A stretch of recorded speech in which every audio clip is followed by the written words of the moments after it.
Assalamualaikum warahmatullahi wabarakatuh.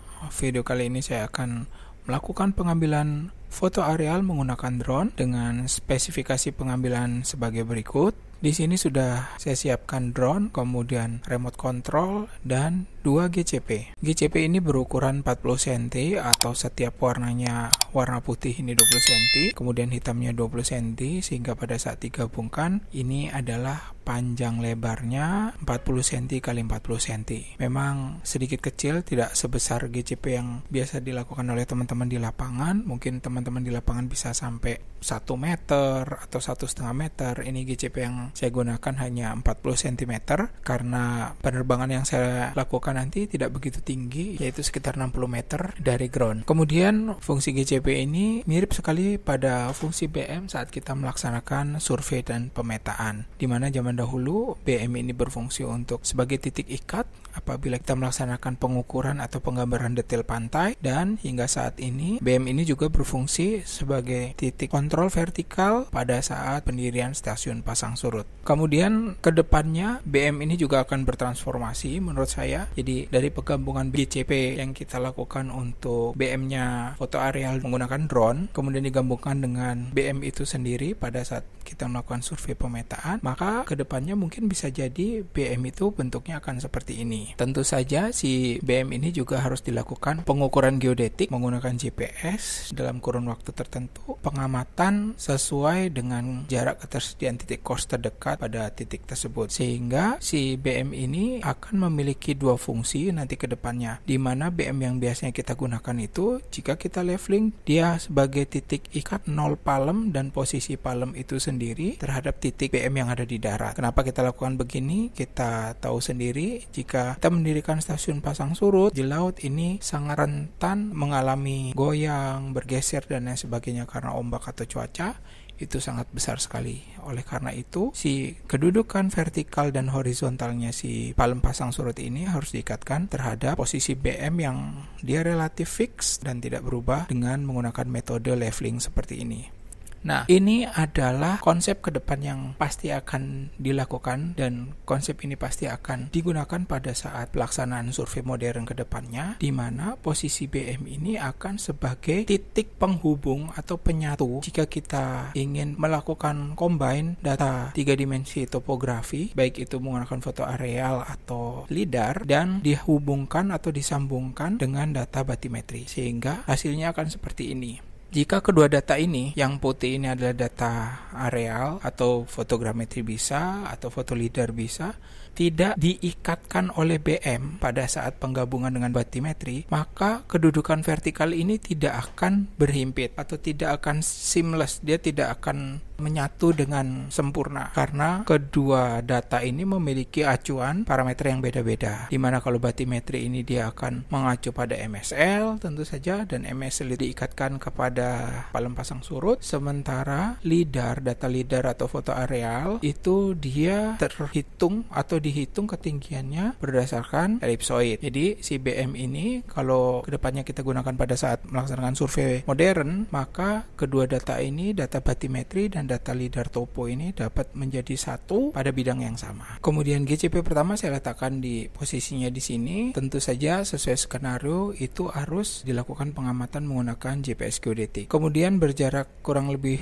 20 meter, GCP kedua saya taruh di sebelah sini agar dia dimungkinkan bisa terdapat pada dua scene foto yang berbeda. Harapannya 2 GCP ini berada pada dua scene foto yang berbeda, namun dia memiliki overlap antara foto satu dengan foto satunya lagi. Kemudian saya persiapkan terlebih dahulu drone-nya, dan saya perhatikan cuacanya juga cukup bagus, lumayan panas.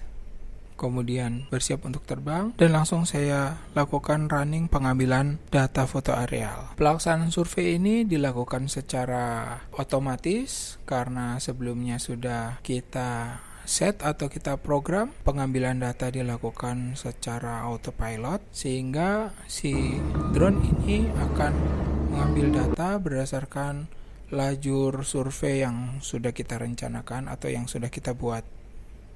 Posisi gimbal saya set 90 derajat sehingga tepat dia akan mengambil tegak lurus terhadap ground agar hasil foto dapat diambil secara optimal. Kemudian sedikit tips bagi teman-teman, biasanya apabila kita melakukan pengambilan foto aerial menggunakan drone, itu area lajur perum yang kita set itu harus lebih besar daripada area yang akan kita kerjakan. Artinya begini, setiap foto aerial itu ada kalanya dia mengalami distorsi pada sisi terluar foto atau jepretan foto itu sendiri. Nah, sisi terluar ini apabila digambarkan, dia akan mengakibatkan benda yang difoto dia akan mengalami pemuaian atau gambarnya itu bisa disebut dia seperti distorsi. Oleh karena itu, kenapa kita harus lebihkan lajur drone untuk akuisisi data? Harapannya sisi terluar pada foto aerial ini nanti pada saat di pengolahan itu akan kita hapus, sehingga data yang kita dapatkan itu benar-benar data yang berada di tengah-tengah, yang dia tidak memiliki distorsi gambar yang mengakibatkan objek yang tertangkap oleh foto itu mengalami perubahan atau pemuaian. Ini sudah kembali. Pada penerbangan kali ini saya set drone itu apabila selesai melaksanakan misi, dia akan terbang menuju ke ketinggian 100 meter. Setelah dia sampai 100 meter, dia akan return to home sesuai dengan pertama kali atau awal kali dia diterbangkan. Pertanyaannya, kenapa 100 meter? Nah, 100 meter ini saya antisipasi jika kita berada di tempat yang cukup jauh dari area survei atau pengambilan data. Jika tidak di set 100 meter, maka si drone itu akan terbang menuju return to home, menuju posisi dia pertama kali diterbangkan, sesuai dengan ketinggian pada saat dia akuisisi data. Seumpama akuisisi data dia tadi pengambilan gambar ketinggiannya 60 meter, maka dia akan kembali ke return to home itu setinggi 60 meter. Nah, ini sangat berbahaya apabila di sekitaran area itu, dari area pengambilan gambar sampai ke posisi home yang pada saat kita terbangkan tadi ada bangunan besar, maka si drone ini dia akan menabrak obstacle tersebut. Karena pada saat terbang, seluruh sensor saya matikan agar endurance drone itu dapat terbang lebih lama. Pada saat drone kembali ke posisi dia take off, awal kali take off, itu kita tidak perlu mengontrol dia untuk kembali tepat pada posisi, karena si drone ini sudah di-set, dia akan kembali percis atau tepat di mana dia awal kali diterbangkan. Mari kita lihat hasilnya. Oke, mantap sekali. Tepat posisinya berada percis saat pertama kali dia diterbangkan. Oke, kita lanjut ke pengolahan datanya pada video part 2.